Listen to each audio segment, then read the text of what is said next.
Hey, YouTube universe. Welcome back to the channel. Welcome back to the Naked Truth. Here we go again. It's another Larry Bird drop. More and more Larry Bird trash talk stories. So whether you're here for 5 seconds, 5 minutes, or you're staying for the whole show, I greatly appreciate you. So sit back, relax, grab your popcorn. Don't forget to like, comment, and subscribe, right? You guys drive this channel. So drop some links in there, some things you want me to react to. And it doesn't have to be Larry Bird. Anything. I'll react to anything. Drop it in there, all right? So here we go. Let's waste no time. Larry Bird, Trash Talk Stories. Enjoy yourself, dog. You bitch. Fuck you. Y'all gave the run for our money. Yeah. I'll see you. All right, take care. I fear no one That's respect. but Larry Bird, because if you keep it close and he has a chance to win it. People always ask me who's the hardest player I've ever had to guard. And there was Michael Jordan, George Gervin, the late, great Mike Mitchell. I mean, so many players.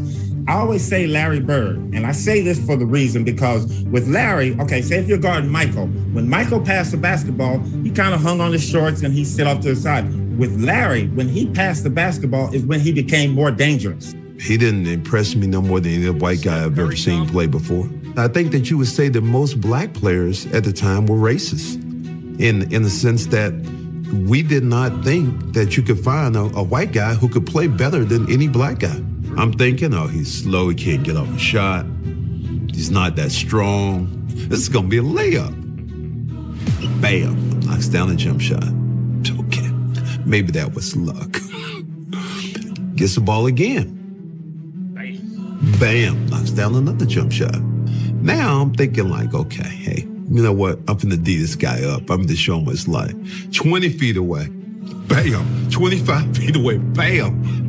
My mind just goes, damn, this white guy can play. And I know a lot of you young folks may not really remember Larry Bird that well, but that man was a magician. And yeah, no, he was amazing. And he was 6'9", and he had the skill set of a guard. He wasn't that fast. He wasn't that great of an athlete, but he had the heart of a lion. I stop it every time someone says that. I absolutely despise the fact that they said, or they say that Larry's not much of an athlete.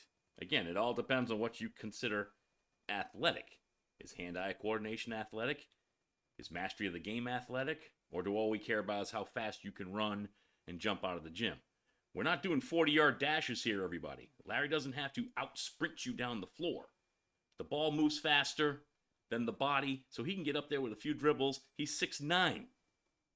How many strides does it take that man to get up and down the court? This athleticism knock on Larry is BS. And so playing against him was kind of my real first taste of, man, I want to do that, right? I want to compete against that every day. That's the kind of thing that's going to make you a monster. And there were a lot of great players. I mean, make no mistake, I've faced a lot of great players every day. But I think when I came into the league, Larry Bird was at his peak. And he was incredible at what he did. And he was humble. And he came to work every single day. And I admired that. And so I think he was my favorite to play against, particularly early in my career. I think it was 86, 87. Wow. So we was playing Boston Celtics in the Eastern Conference Finals. So they gave me the task of guarding Larry Bird. Guarding Larry Bird.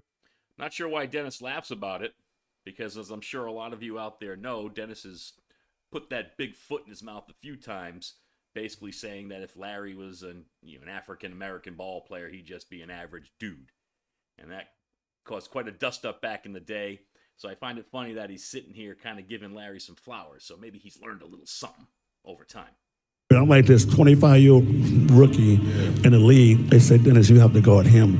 And I'm like, and you know what I'm saying, guard him. So that was my whole job, to guard the toughest guy on the team, on the other teams. So, so I'm guarding him. And every time I turn my head, he's over there in the 3-point line. He said, I'm over here, Rook. I'm like, I got to go out there and run out there like a dumbass.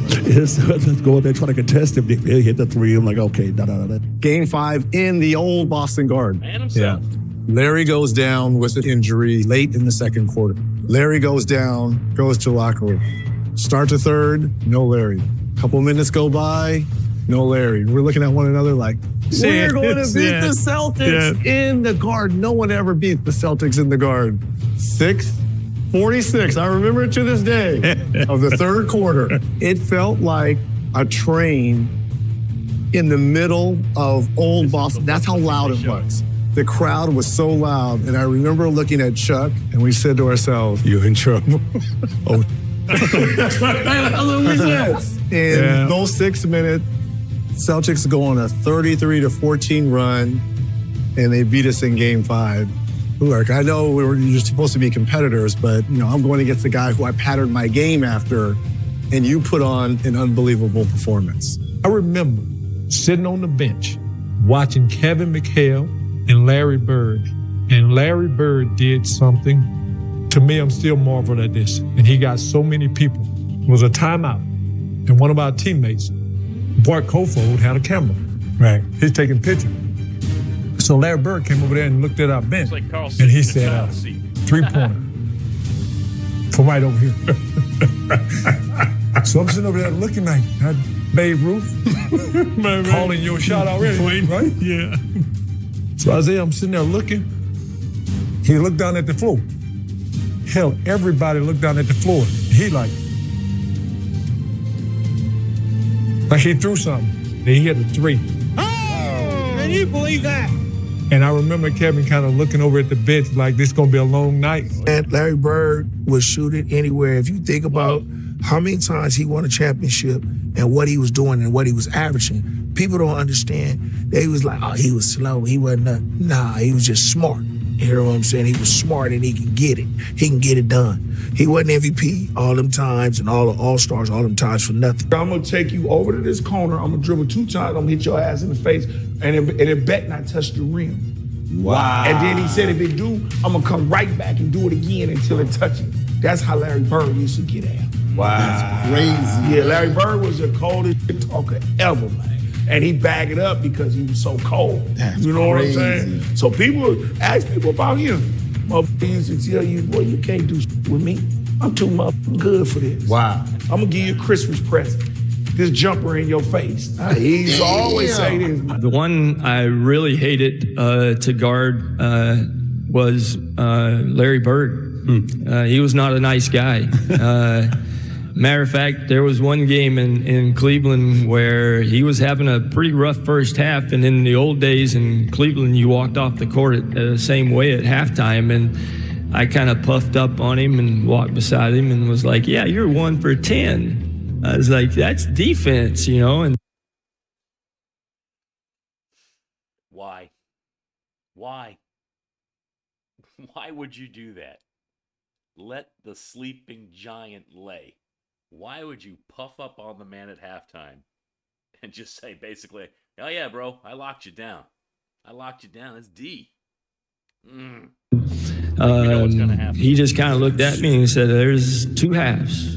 And he came back out and hit about 10 in a row on me. And the last one was left-handed. And he asked me if my mother was watching because he wanted to embarrass me. So I do remember this story from another video, and a little more to the story was he did call his mother and asked if she was watching, and she said, yeah, I was. So Larry did exactly that, embarrassed him in front of his moms.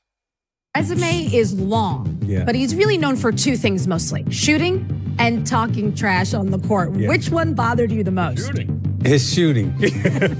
I mean, his shot was just so perfect, and not only was it perfect, my mother-in-law nicknamed his jump shot Silent Death because when he shot it, the ball just rolled in the air, and it was almost like it was playing a song, the way it was just moving in the air, and then it would just swish through. I mean, his shot was just so, and he was just, as a competitor, I mean, he was a killer. I mean, just a straight killer. How incredible Bird and the Celtics were in their prime. I said, they were almost impossible to go in there and beat. And they said, why? I said, because you could not make a mistake with them. If you turn your head or you don't rotate right on time or whatever it was, those guys made you play. And it was him. Like, he was a savant on the court. Like, just a savant, like 2 plays ahead on everything. And so I was just talking about this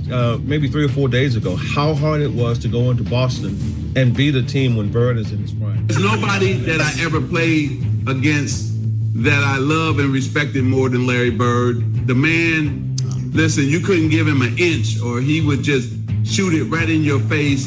He was dominant at both ends of the court. And so Larry Bird made me a better player, and I think I made him a better player. And together, we made the NBA better. Sure. All right, boys and girls. That was a quick hitter. More and more Larry Bird trash talk stories. Whatever you want me to react to, kids, put it in the comments below. Drop those links in there, okay? But before you do that, make sure you like, comment, and subscribe to the channel, all right? There's more to come. So until next time, Naked Truth is out.